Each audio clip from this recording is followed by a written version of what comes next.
MRNA से protein synthesis होने की प्रक्रिया, एमआरएनए से प्रोटीन बनने की प्रक्रिया ट्रांसलेशन कहा जाता है। ट्रांसलेशन कहा जाता है। लेकिन ट्रांसलेशन स्टार्ट होने से पहले कुछ प्रोसेस की जरूरत होती है। इसे एमाइनो एसाइलेशन ऑफ टीआरएनए कहते हैं या फिर चार्जिंग ऑफ टीआरएनए कहते हैं। क्यों क्यों एमाइनो एसाइलेशन की जरूरत है? क्योंकि एमाइनो एसिड जब टीआरएनए पर बाइंड करेगा तभी तो चार्जिंग होगा, तभी तो एमाइनो एसाइलेशन होगा। एमाइनो एसिड जब टीआरएनए पर बाइंड करेगा तभी तो टीआरएनए चार्ज होंगे। एमाइनो एसिड इनएक्टिव फॉर्म में है। इसको एक्टिवेट करने के लिए हमें एक एटीपी की जरूरत है। एटीपी जब एमाइनो एसिड को दे देंगे तो उसे एमाइनो एसाइल एएमपी कहते हैं। Activate form of amino acid is called amino acyl. भाई एमाइनो एसाइलेशन में हमको एक ही फॉस्फेट की जरूरत है। भले ही तुम 3 फॉस्फेट दिए, एडिनोसिन ट्राइफॉस्फेट दिए, हमको तो एक ही फॉस्फेट की जरूरत है। तो लेके जाओ तुम दो फॉस्फेट। ये चला गया कौन? 2 फॉस्फेट बाहर निकल गया। एमाइनो एसाइल, अब एमाइनो एसाइल इस एक्टिवेट फॉर्म को जब हम टीआरएनए पर बाइंड कराएंगे तो इसे एमाइनो एसाइलेशन ऑफ टीआरएनए कहते हैं। ये चार्ज हो जाएगा टीआरएनए। जब एमाइनो एसिड टीआरएनए पर जब चार्ज या amino acylation of amino acid tRNA पर बाइंड करेगा तो इसी को एमाइनो एसाइलेशन ऑफ टीआरएनए। भाई एमाइनो एसिड के पास तो एएमपी है ही, इसको एमाइनो एसाइलेशन ऑफ टीआरएनए में वो एटीपी की जरूरत ही नहीं है। तो ये वाला एएमपी एमाइनो एसिड से बचा हुआ ही है। ठीक है, जब एमाइनो एसिड टीआरएनए पर बाइंड किया तो टीआरएनए चार्ज हो गया, इसी को एमाइनो एसाइलेशन ऑफ टीआरएनए कहते हैं, चार्जिंग ऑफ टीआरएनए कहते हैं। भाई जब एमाइनो एसिड टीआरएनए पर बाइंड करेगा तो ऐसे थोड़ा हो जाएगा। जब एमाइनो एसिड टीआरएनए पर बाइंड करेगा तो ऐसे थोड़ा हो जाएगा। कोई भी रिएक्शन ऐसे थोड़ा हो जाएगा। This reaction catalysed by amino acyl tRNA synthesis enzyme की जरूरत होती है। एमाइनो एसाइल टीआरएनए सिंथेसिस की जरूरत होती है। 20 एमाइनो एसिड 20 टीआरएनए की जरूरत है। 20 टाइम्स एंजाइम की जरूरत है charging of tRNA. Amino acylation of tRNA कराओगे, 20 एमाइनो एसिड है तो 20 टीआरएनए की जरूरत है। 20 time amino acyl tRNA synthesis enzyme की जरूरत है। अब मैं एमाइनो एसिड को एक्टिवेट कर दिया, मैंने एमाइनो एसाइलेशन ऑफ टीआरएनए कर लिया, तो मुझे अब क्या इसकी जरूरत है? मुझे अब किसी की जरूरत नहीं है। मैं अब ट्रांसलेशन की प्रक्रिया स्टार्ट कर सकता हूँ। मैं ट्रांसलेशन की प्रक्रिया स्टार्ट कर सकता हूँ। We can start the process of translation. The first stage of translation is initiation, where mRNA binds to smaller subunit of ribosome. Smaller subunit of ribosome binds on mRNA.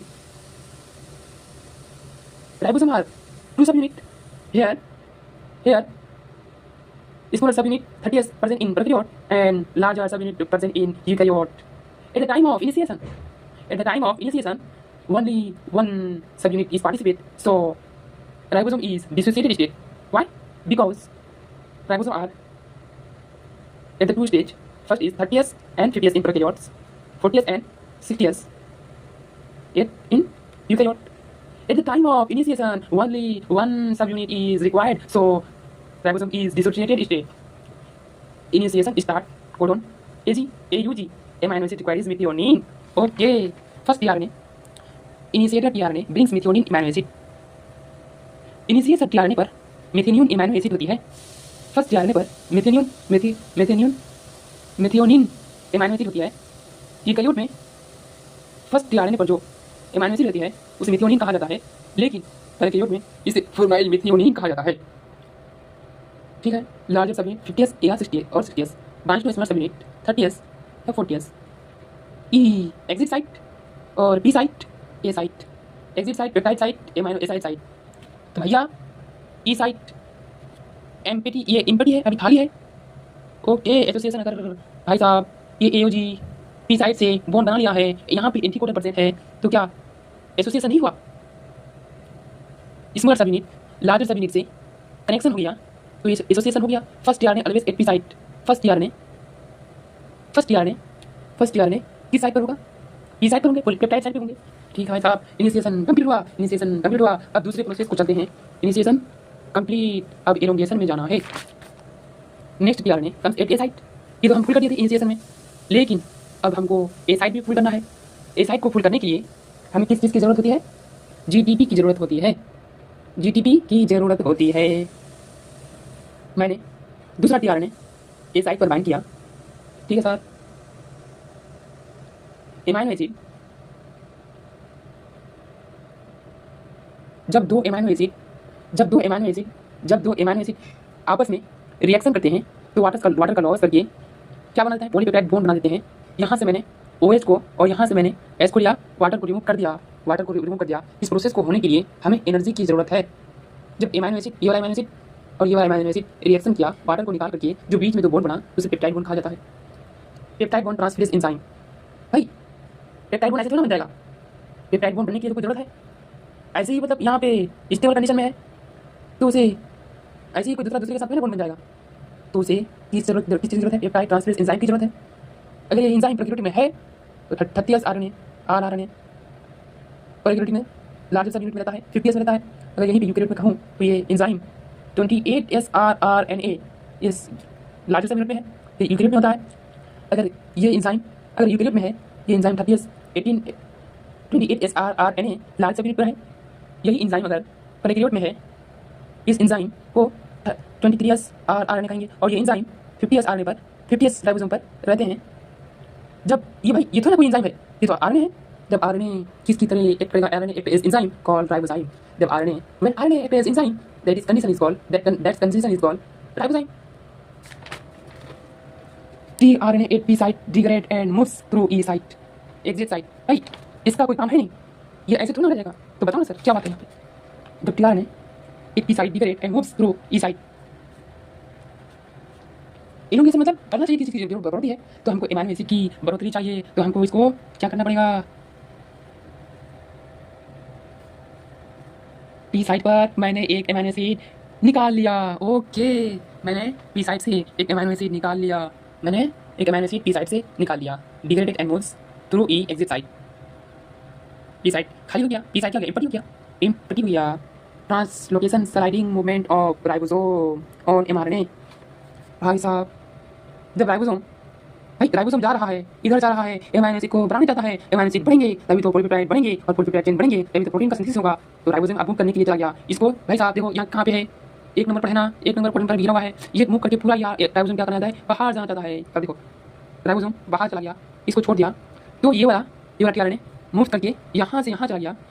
भाई कोई बना जाएगा, उसको किसी चीज़ की जरूरत है, गुआनोसिन ट्राइफॉस्फेट की। एक गुआनोसिन ट्राइफॉस्फेट कंज्यूम हो जाता है। राइबोसोम मूव किया, एनर्जी लॉस होगा तो एनर्जी देने के लिए हमको जीडीपी की जरूरत होती है। रिएक्शन आगे बढ़ेंगे तो कुछ एंजाइम कुछ एनर्जी की जरूरत होती है। इस एनर्जी को मेंटेन करने के लिए जीडीपी कंज्यूम होगा। राइबोसोम मूव 1 कोडन और 3 न्यूक्लियोटाइड एट अ टाइम। एक ही कोडन भाई साहब, एक ही कोडन रिमूव हुआ, एक ही कोडन क्या हुआ? एक ही कोडन सेल हुआ, ठीक है। TRNA of A site jump to P site, so A site becomes empty. P site का देखो, ए साइट का टीआरएनए पी साइट में जाएंगे तो ऑब्वियस है ये खाली होंगे ना। ए साइट खाली हुआ, सो ए साइट बिकम्स एम्प्टी। टीआरएनए यहाँ पे था तो यहाँ पे गया तो क्या हुआ? ए साइट खाली हुआ, एम्प्टी मतलब खाली होना। नो राइबोसोम मूवमेंट की जरूरत कितने जीडीपी की जरूरत होती है? 1 जीडीपी की जरूरत होती है। New tRNA A site GDP 1 GDP की जरूरत होती है। अब यहाँ पे खाली किए, इसको भरने के लिए भाई यहीं तो फिर रुक जाएंगे और भी तो एमाइनो एसिड का चेन बनाना है, तो ये वाला यहाँ से आने के लिए ये वाला भरना पड़ेगा पहले। राइबोसोम मूवमेंट के लिए 1 जीडीपी की जरूरत है। New tRNA A site, new tRNA को लाने के लिए एक जीडीपी की जरूरत होती है। TRNA carry 1 amino acid, activation 1 ATP. RNA carry 1 amino acid, activation 1 ATP 2 GDP. Need for binding of amino acid at growing polypeptide chain. भाई साहब पॉलीपेप्टाइड के चेन को ग्रो करने के लिए भाई साहब ये देखो एमाइनो एसिड का मूवमेंट इधर है, अपोजिट है, लेकिन राइबोसोम का मूवमेंट इधर हो रहा है, राइट साइड हो रहा है। एमाइनो एसिड का क्या हो रहा है? ग्रोइंग हो रहा है। इस ग्रोइंग ये binding of amino acid at growing peptide chain. A1 ATP की जरूरत होती है, 2 जीडीपी की जरूरत होती है। ए साइड पर यहाँ देखो, यहाँ पे ए साइड क्या हो गया? खाली हो गया। ए साइड को भरने के लिए हमें क्या जरूरत किसकी जरूरत होती है? 1 जीडीपी की जरूरत होती है। अब क्या हो गया? इलोंगेशन हो गया। अब कौन सा प्रोसेस है? लास्ट प्रोसेस कौन सा है? इलोंगेशन हो गया, लास्ट टर्मिनेशन।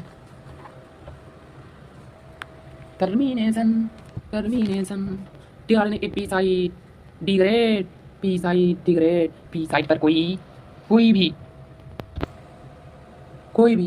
पी साइट पे टीआरएनए नहीं है, यानी पी साइट एम्प्टी है और ये साइट फुल है। भाई हमको इसको खाली करना पड़ेगा।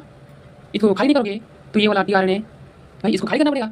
इसको खाली करोगे तभी तो ये वाला टीआरएनए इस पी साइट पर आ पाएंगे, तभी तो राइबोसोम का जरूरत हो पाएगा और एमाइनो एसिड फॉर्म हो पाएगा। ग्रोइंग पॉलीपेप्टाइड चेन देखो, यहाँ पे देखो, तीसरे पर है, दूसरे को छोड़ दिया, तीसरे पर चला गया, चौथे पर चला गया, दूसरे और चौथे पर चला गया। ये देखो tRNA from A site jump to P site. TRNA A site पर था, ये कहाँ पे चला गया? पी साइड पर चला गया, पी साइड पर जाएंगे तभी तो थ्री, ये टू से थ्री, थ्री से फोर पे आ पाएंगे, टू से थ्री से फोर पे आ पाएंगे, तभी तो दूसरे नंबर को छोड़ेंगे। Fourth codon nonsense codon stop. Stop क्यों स्टॉप हुआ?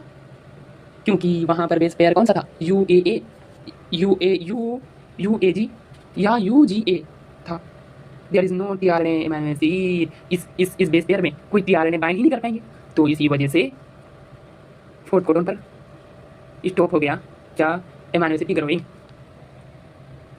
termination if fourth codon is stop codon, then how many amino acid you have? p site 3, p site पर होगा और कितना amino acid होगा?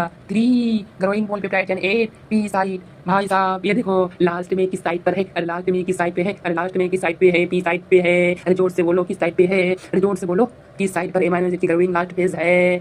p साइड पर है। Growing polypeptide chain 8 p side.